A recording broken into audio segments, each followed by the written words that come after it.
Hello, hello, hello, कैसे हैं आप सभी लोग? उम्मीद है स्वस्थ होंगे, मस्त होंगे, जबरदस्त होंगे। तो जैसा कि आप जानते हैं, आपके लिए मैं यहाँ पे यूजीसी नेट के लिए लेक्चर रिकॉर्ड कर रहा हूँ। टॉपिक वाइज़ चल रहा है, बहुत शानदार तरीके से चल रहा है। लास्ट क्लास आपकी थी आज ऐतिहासिक काल पर प्रोटो हिस्टोरिक क्या होते हैं, उसमें देखा 5 संस्कृतियाँ पढ़ना है, ताम्रपाषाणिक, हड़प्पा, वैदिक, गतपाषाणिक, लोह संस्कृति। तो एक-एक करके हम लोग सब संस्कृति देखने वाले हैं। यहाँ पे शुरुआत करने वाले हैं हम लोग किससे? ताम्रपाषाणकालीन संस्कृति से वाले हैं, ताम्रपाषाणकालीन संस्कृति। अरे ना ताम्रपाषाणी संस्कृति कौन सी है? तो वो काल है, वह काल है, वह एज है जहाँ पर क्या पत्थर और तांबे, क्या पत्थर का और तांबे का प्रयोग किया गया था। पत्थर का और तांबे का प्रयोग दोनों में किया गया था, याद रखना, औजार के रूप में। इसलिए इसे ताम्रपाषाण काल कहते हैं।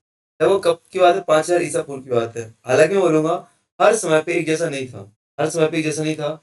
यदि आपसे पूछे सबसे पहले धातु मनुष्य ने कौन सी प्रयोग, याद रखना, जैसे बोलता हूँ कि सबसे पहले कौन से जानवर को पाला था? कुत्ते को पाला था मनुष्य ने। सबसे वफादार होता है, आज भी वफादार होता है।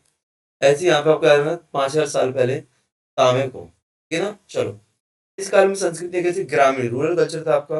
यहाँ पे शहरी संस्कृति आपको नहीं मिलेगी। कहाँ से मिलेगी? रूरल कल्चर मिलेगी, ठीक है। ग्रामीण संस्कृति आपको मिलेगी ताम्रपाषाण काल में, ठीक है। छोटे गांव मिलेंगे, कृषि होगी, पशुपालन होगा और सीमित व्यापार, क्या आपका लिमिटेड ट्रेड आपको मिलेगा। क्या रहना, कंटेंट बाइलिंगुअल है। यदि मैं हिंदी में बोलूँ तो आप इंग्लिश, इंग्लिश में बोलो तो हिंदी पढ़ सकते हो। बाइलिंगुअल कंटेंट बनाया गया है, आपके लिए काम करेगा, चाहे हिंदी मीडियम वाले हो चाहे इंग्लिश मीडियम।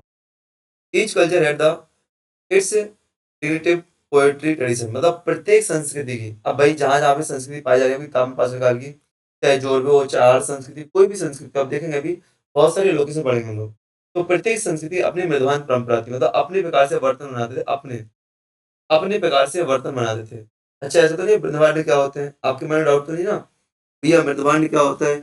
तो आपको पता होना चाहिए मृदुवांड कुछ नहीं, जो मिट्टी के बर्तन होते हैं, वही आपके मृदुवांड होते हैं। क्या?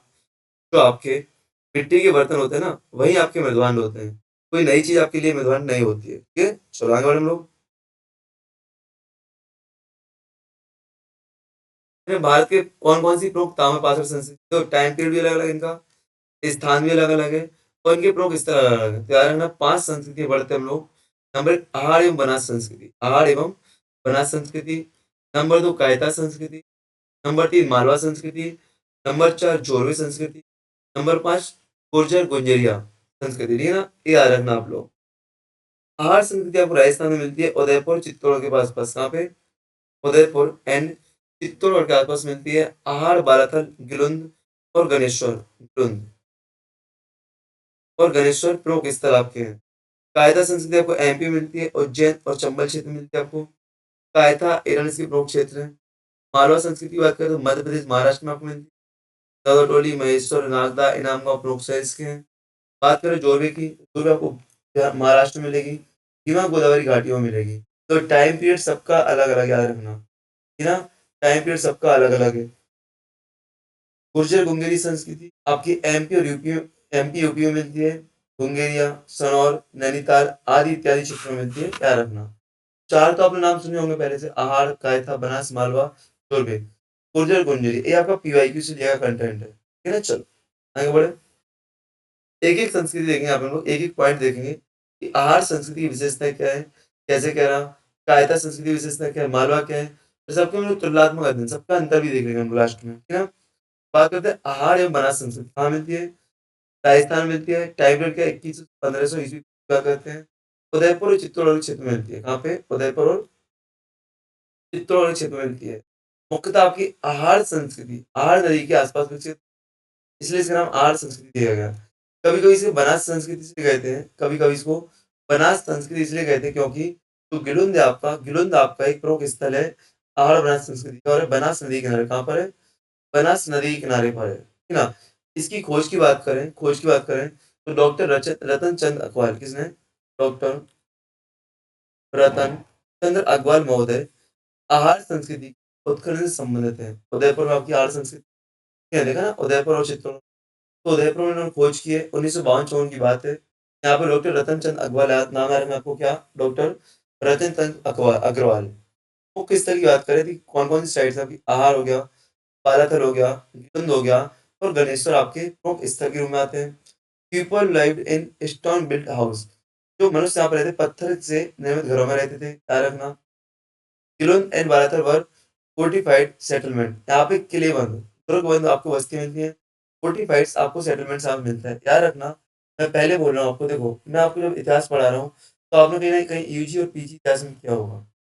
यदि आपने नहीं किया है प्रॉपर तरीके से, प्राइवेट किया आपका होगी, तो आपने सिविल सर्विस की तैयारी की होगी, जो आपका वहां से मोह भंग होगा, तब जाके आप नेट पे मॉडिफाइड हुए हो, ठीक है ना। टेट पर मॉडिफाइड हुए हो, एपी पर मॉडिफाइड हो, अपने आपको सेटिस्फाइड करने के लिए, जॉब चाहने के लिए, टीआरएफ मांगने के लिए, ये याद रखना।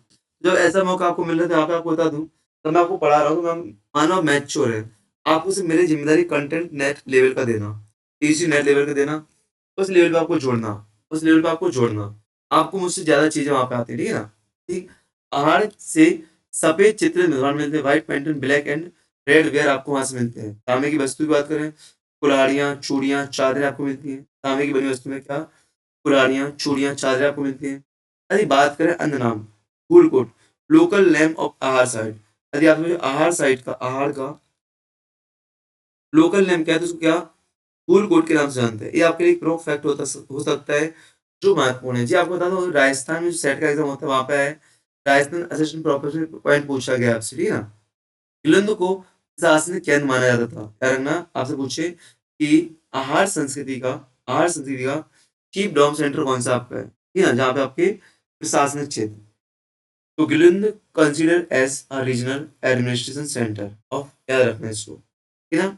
चलो आते हैं दूसरा, कायथा संस्कृति। कायथा संस्कृति आप कहाँ पे, एमपी में है, 2000 से 1800 ईस्वी से, चंबल और काली सिंध रिवर के पास में, कहाँ पर, चंबल की सहायक नदी काली सिंध, चंबल और काली सिंध रिवर में बसती है। कायथा आपका उज्जैन जिले में देखने मिलेगा, चंबल की सहायक काली सिंध के किनारे बसा हुआ है। खोज किसने की थी, तो वीएस वाकरकर, विष्णु वाकरकर जी ने, वीएस वाकरकर ये इसकी खोज की थी। मेन साइट की बात करें, कायथा और एरन, एरन सागर में, एरन मिर्जापुर सुना होगा, तो कायथा और एरन आपकी प्रमुख साइड है इनकी। Copper axis and terracotta bulls figures यहाँ से आपको मिले हैं, ठीक है ना। फिगरेंस आपको यहाँ से मिलती हैं, क्या, तांबे की कुल्हाड़ियाँ और वृषभ की मिट्टी, बैल की मिट्टी से बनी मूर्तियां आपको यहाँ से मिलती है। लगभग आपको एस्टेटाइट्स माइक्रोबीट्स आपको यहाँ से मिले हैं, क्या, 40,000 मन के आपको यहाँ से मिले हैं। कार्नेलियन और स्टेटाइट्स के हार आपको यहाँ से मिले हैं, याद रखना। कार्नेलियन और स्टेटाइट्स के आपको यहाँ पे क्या मिले हैं, रिकॉर्ड आपको हार यहाँ से मिले, बीट्स मन के आपको यहाँ से, याद रखना। ये आपकी कायदा संस्कृत हो जाएगा। विष्णु वाकर का 1964 यहाँ पे क्या था आपका, यहाँ पे था आपका ईरान में 1952-54 में रतन चंद अग्रवाल का आहार एवं बना संस्कृत फाउंडर थे। यहाँ पे फाउंडर कौन है, आपकी खोज करता, सॉरी, बोलते कायथा में, तो याद रखना विष्णु वाकड़कर, इनको याद रखते चलना। नदी याद रखना। मालवा संस्कृति, मालवा संस्कृति क्या, नवदा टोली संस्कृति के नाम से जानते हैं, कहाँ पर है, एमपी एंड महाराष्ट्र में फैली हुई है। 1700 से 1200 ईस्वी की बात करते हैं, ठीक है ना। क्या, Navda also called as a Navda Toli culture, इनफाइनेटेड from the Navda Toli and Maheshwar exhibition, कहाँ आपके मालवा के विशिष्ट सबसे नवदा टोली और महेश्वर से आपको मिलते हैं। नवदा टोली की प्रमुख साइट्स की बात करें, की साइट होंगी, नवदा टोली, महेश्वर, नागदा, कायथा, एरन और इमामगांव। क्या, नवदा टोली, महेश्वर, नागदा, कायथा, एरन, इमामगांव।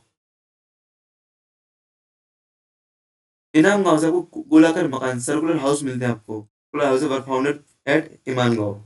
नौदा टोली से तांबे की चपटी कुल्हाड़ियां आपको मिलेंगी, मृदवान एवं अनाज के साक्ष्य आपको मिलेंगे।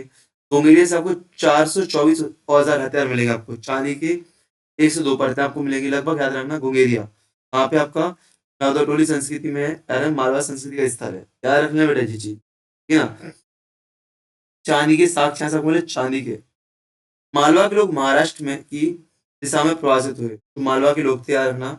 ये पूछ सकता है कि मालवा के लोग कहाँ पर प्रवास करके महाराष्ट्र की ओर बढ़े, क्योंकि व्यापार इत्यादि के बड़े होंगे।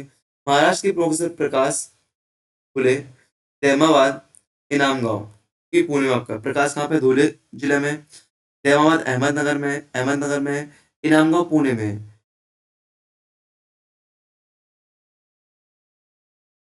आपको याद रखना, इन्हीं स्थलों पर बाद में, आपके इन्हीं स्थलों पर मालवा संस्कृति बाद में क्या, वहाँ पे जोरवे संस्कृति का डेवलपमेंट होता है, किसका, आपका जोरवे संस्कृति का डेवलपमेंट होता है, इसके बाद ठीक है, किसका, जोरवे संस्कृति का डेवलपमेंट यहाँ पे होता है, ठीक है। चलो आगे बढ़े हम लोग।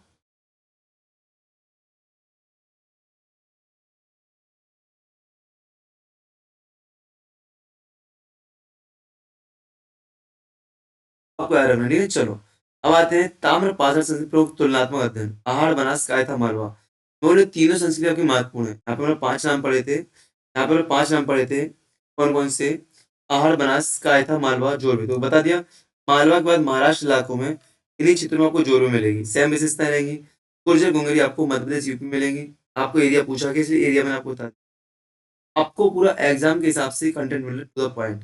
अब तीनों कंपेयर करते हैं, एक बार फिर से देखो रिवीजन के लिए कि आहड़ संस्कृति कहाँ पे? राजस्थान में। कायथा मध्य प्रदेश में।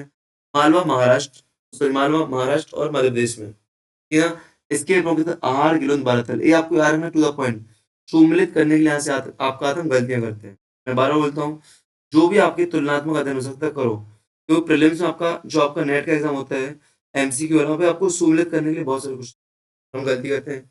तो आहड़, गिलोंद, बाराथल किसके हैं? आहड़ बना संस्कृति के। कायथा, कायताईरन का है। मालवा में नागाटोली, मैसूर, नागदा मिलेगा आपको। यहाँ पे white painted black and red where मिलेगा आपको। सफेद रंग पे चित्रित आपको काले और लाल मिलेंगे। रेड बफ वेयर मिलेगा आपको एंड ब्लैक एंड रेड आपको मिलेंगे। यहाँ पे तांबा कुल्हाड़ी चूड़ी आपको मिलती है। यहाँ पे तांबे की कुल्हाड़ी मिलती है आपको। तांबे और चांदी के औजार। तो मालवा में नौदाटोली से वो क्या तांबा और चांदी आपको मिलता है यहाँ से, ठीक है ना। यहाँ पे पत्थर के मकान मिलते हैं। दुर्गबंध आपसे पूछ सकता है किस ताम्रपाषाण संस्कृति में किलेबंद बस्तियां मिलती है? किस में मिलती है? आहड़ में मिलती है, आहड़ में, ठीक है ना। यहाँ पे स्टेडाइज मैन के मिलते हैं। यहाँ पे गोलाकार मकान मिलते हैं, ठीक है ना। और घुंगेरिया से खजाना आपको मिला है।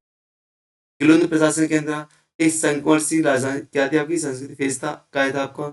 सिंधु घाटी देख लो, यहीं पे आपको मिलती है आसपास, ठीक है ना। सिंधु के संक्रमण का क्षेत्र आपका, ठीक है ना। मालवा की बात करें आपको, तो महाराष्ट्र की जोरवे संस्कृति की आदर्श रखी आपकी मालवा ने रखी। आप जोरवे संस्कृति का पढ़ोगे, सिंधु घाटी की बात पढ़ोगे आप लोग, कहाँ? सिंधु घाटी के आसपास आप लोग पढ़ते हैं जोरवे संस्कृति, ठीक है ना। सारांश की बात करें तो ताम्र पाषाण संस्कृति भारत में पूर्व लोह युग में और उत्तर नवपाषाण के बीच पाई गई है। इस काल में कृषि, पशुपालन, ग्राम जीवन और धातु कर्म था। प्रत्येक क्षेत्र में मृदवान परंपरा अलग अलग थी, जो कि क्षेत्रीय पहचान का प्रतीक बनी। इन शॉर्ट में आप देखो जोरवे संस्कृति देखते हैं लोग, जोरवे मतलब जोरवे पढ़ेंगे लोग, जोरवे। अब जोरवे ताम्र पाषाण संस्कृति बहुत महत्वपूर्ण आपकी याद रखना, जो कि आपकी 1400 से लेके 700 ईसा पूर्व तक एक परिपक्व अवस्था में आपकी चलती। मैं बार बार आपसे बोल रहा हूँ, थोड़ा डेट पे निगाह रखो। क्यों डेट पे? इसलिए क्योंकि जो आप लोग बेसिक क्रोनोलॉजी पढ़ते हो, आप उत्तर भारत के लिए पढ़ते हो और मुख्य मुख्य कल्चर के लिए पढ़ते हो, बट आप समकालीन देखो, समकालीन आपके अलग अलग कल्चर आपके चल रहे हैं, ठीक है ना। तो परिचय की बात करें तो महाराष्ट्र के अहमदनगर जिले में स्थित जोरवे नामक स्थल से संस्कृति की पहचान होती है।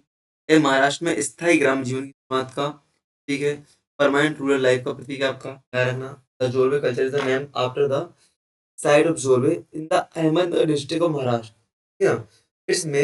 It's mark the beginning of settle rural life in Maharashtra.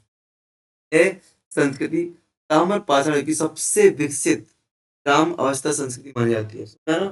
ग्राम अवस्था संस्कृति सबसे विकसित, टाइम पीरियड भी सबसे बाद में मोस्ट इंपोर्टेंट है आपकी, फिर ना। स्थायी ग्राम परमानेंट रूरल सेटलमेंट की बात यहाँ पर करते हैं। अहमदनगर जिले की जोरवे जोरवे में स्थित है, ठीक है। सबसे विकसित है आपकी ताम्रपाषाण काल में। प्रमुख स्थल की बात करें तो जोरवे, हेमाबाद, इनाम गांव, नेवासा प्रमुख स्थल आपके इसके हैं, ठीक है ना। जोरवे में आपको जोरवे से इसका संस्कृति यहाँ पड़ा है। स्थायी कृषि वस्तु यहाँ से मिलती है। डेमावाद से आपको कांसे के रथ मिलते हैं, कांसे के रथ आपको मिलते हैं। कांस्य वस्तुओं का सबसे बड़ा संग्रह मिलता है। हड़प्पा सभ्यता का प्रभाव मिलता है देमावाद से, अरगना। इना गांव में कलश समाधान मिलता है आपको और दुर्गबंदी की साक्ष्य मिलती है। राम गांव से क्या? कलश समाधान मिलता है और दुर्गबंदी की साक्ष्य मिलता है। और ये नगर ऐसे गांव थे जो विकसित लगातार होते थे, हो सकता है शहरों में बदल जाते हैं, तो आपके शहरी गांव कहे जाते हैं, शहरी गांव, ठीक है ना। Fortified settlement, rural unfounded queries, ठीक है ना। देवासा अंतिम संस्कार कलश और वस्त्र निर्माण के प्रमाण, अंतिम संस्कार कलश और वस्त्र निर्माण के प्रमाण आपको यहाँ से मिलते हैं। बात करें देवावाद की, अब अलग अलग इस्लाम लेके जो आपकी महत्वपूर्ण ना, अलग अलग की बात कर रहे हैं हम लोग बहुत अच्छे से। और विशेषताएं क्या थी आपकी जोरवे की? तो देवावाद के रूप में देखें तो देवावाद के एक विशिष्ट अपना माप में है, कांस्य की अनेक मूर्तियां मिलती है, गैड़ा, हांसी, भैंसा, रथ सवार। आप सोचे कांसे के रथ कहाँ से मिलते हैं? देवावाद से मिलते हैं। हड़प्पा सभ्यता का प्रभाव से मिलता है। यदि बात करें हम लोग जोरवे के स्थापत्य की बात करें, आदिवासियों की बात करें, तो बस्तियां लगभग बहुत बड़ी होती थी, 20 हेक्टेयर तक फैली हुई है, कुछ 5 हेक्टेयर तक छोटी बस्तियां। सरदार वर्ग होते थे, यहाँ पे चीफ्स होते थे, उनके परिवार आयताकार घरों में, नगरों के बीच में घर बनाया जाता है आयताकार, ठीक है ना। जैसे एक बहुत बड़ा शहर है, जिसके बीच में एक आयताकार मकान बनाया जाएगा, जाओगे तो पता लगेगा, यहीं से आपके चारों तरफ रास्ताएँ जाती हैं। यहाँ पे छोटे-छोटे आपके घर बनेंगे अन्य गाँव, ठीक है? ऐसे, ठीक है? सामान्यतः गोल झोपड़ियाँ, जिसमें गोल झोपड़ी में रहते थे। शिल्पी वर्ग आपका प्रायः गाँव के एक अलग क्षेत्र में निवास करते थे, जो आपके क्राफ्टमैन्स थे। Craftsman often lived in specific quarters of the settlements, एक अलग एरिया में आपके रहते थे। याद रखना, इनाम गाँव में शिल्पियों की बस्ती पश्चिम छोर पर। कहाँ पर? इनाम गाँव में बात करें, तो शिल्पियों की बस्ती कहाँ पे थी? पश्चिम छोर, वेस्टर्न छोर पर थी। याद रखना, at Inamgaon the artisan quarter were located on the western sides. याद रखना, घर कच्ची ईंटों से बने होते थे और गीली मिट्टी से लेप होते थे, उन पर छप्पर बनी होती थी। अपवाद की बात करें गिलुंद में, तो गिलुंद में आपको पकी हुई ईंटें मिलती है, बैग्ड ब्रिक्स मिलते हैं आपको, पकी हुई आपको ईंटें मिलती है। औजार और धातु कर्म में लोग पत्थर के साथ तांबे का प्रयोग करते थे। तांबे की कुल्हाड़ियाँ, चूड़ियाँ, चादरें बनाते थे। बुंगेरिया में सर्वाधिक तांबे के पुरस्कार मिले आपको। बुंगेरिया जो कि एमपी से आपको सर्वाधिक तांबे के वो मिलता है आपको औजार, ठीक है। तकली की बात करें तो स्पिंडल वर्ड्स आपको होता है कताई बुनाई के लिए, तकली का प्रयोग मालवा क्षेत्र में मिलता है आपको। ये आपको पूरी विशेषताएं लिख रहे हैं ताम्र पाषाण काल की यहाँ पे, ठीक है ना। चलो, जीप का बात करें कि ताम्र पाषाण काल में जीविका कैसी थी। ताम्र पाषाण काल में लोग कृषि और पशुपालन में काम करते थे, ठीक है ना। गाय भैंस बकरी पालते थे। राजस्थान में ऊँट के साक्ष्य मिलते हैं, परंतु घोड़े से वो लोग अपरिचित थे। घोड़ा आपको अभी नहीं मिलेगा, घोड़ा मिलेगा वैदिक काल में। कब मिलेगा आपको? वैदिक काल में मिलेगा, याद रखना, ठीक है ना। फसलों की बात करें, ताम्र पाषाण काल में लोग गेहूं, चावल, बाजरा, मसूर, उड़द, मूंग, बेस, अलसी, कपास, रागी बनाते थे। शिल्प कला की बात करें तो कार्नेलियन स्टेटाइट्स क्वार्टर्स के बनके बनते थे। वस्त्र निर्माण में आपको निवासा से मोटे रेशम के धागे प्रमाण मिलते हैं। Evidence of the force silk trade force Nevasa, यहाँ पार्टिस की बात करें तो वस्त्र कृषि उत्पादन की अदावली यहाँ पे होती थी, याद रखना। कॉइन सिक्कों की बात करें तो उपयोग अभी आरंभ नहीं हुआ था। Coins has not at come in use, सिक्कों का आरंभ अभी यहाँ पे नहीं हुआ था, ठीक है ना। चलो, ठीक है ना। जोरवे संस्कृति की बात करो, आप पढ़ लो, इन शॉर्ट रिवीजन करो जोरवे संस्कृति का पूरा। तुलनात्मक सारांश सारणी बना दिए, करो पूरा रिवीजन करेगा। फसलें कौन सी थी, समाधि कैसी थी, ठीक है, सब पढ़ लो यहाँ पे। ये पूरा जोरवे रिवाइज कर लो इन शॉर्ट में। अब मृदवान संस्कृति क्या होती है, एक नया टॉपिक, मृदवान संस्कृति क्या होती है। इनको मैं आपको अलग टॉपिक में दूंगा। यहाँ पे गैर मृदवान संस्कृति, इतने दूसरे मृदवान संस्कृति, उत्तरी काले चावल कहाँ पाए जाते हैं, तो एक अलग टॉपिक आपका यहाँ से, ठीक है ना। सबको डिटेल में पढ़ना है, अलग से पढ़ेंगे। मैं बोलो एक एक टॉपिक पे वीडियो रिकॉर्ड कर रहा हूँ। मैं चाहूँ तो एक बहुत लंबी वीडियो रिकॉर्ड कर दूँ, लेकिन नहीं, आप लोग थक जाएंगे। रिकॉर्डिंग है, लंबा नहीं चल पाता है, इसलिए मैं क्या छोटी छोटी वीडियो को रिकॉर्ड करूँ, क्या छोटी छोटी वीडियो रिकॉर्ड करूँगा, ठीक है। चलो, बेस्ट ऑफ लक, जय हिंद जय भारत। मिलते हैं नेक्स्ट क्लास में। आपका नेक्स्ट क्लास में टॉपिक क्या रहेगा, आपकी मृदवान वाली संस्कृति। विभिन्न प्रकार के जो मृदवान मिलते हैं, कहाँ से कैसे मिलते हैं, मृदवान के आधार पर नाम, तो संस्कृति का नाम है तो स्थल के आधार पर देते हैं, कौन स्थल से मिल रही है, या नदी के आधार पर देते हैं, या वस्तुओं के आधार पर। मृदवान संस्कृति आपकी वस्तुओं के आधार पर दिए गए नाम होंगे, ठीक है, वस्तुओं के आधार पर दिए गए नाम होंगे, ठीक है। चलो, बेस्ट ऑफ लक, जय हिंद जय भारत।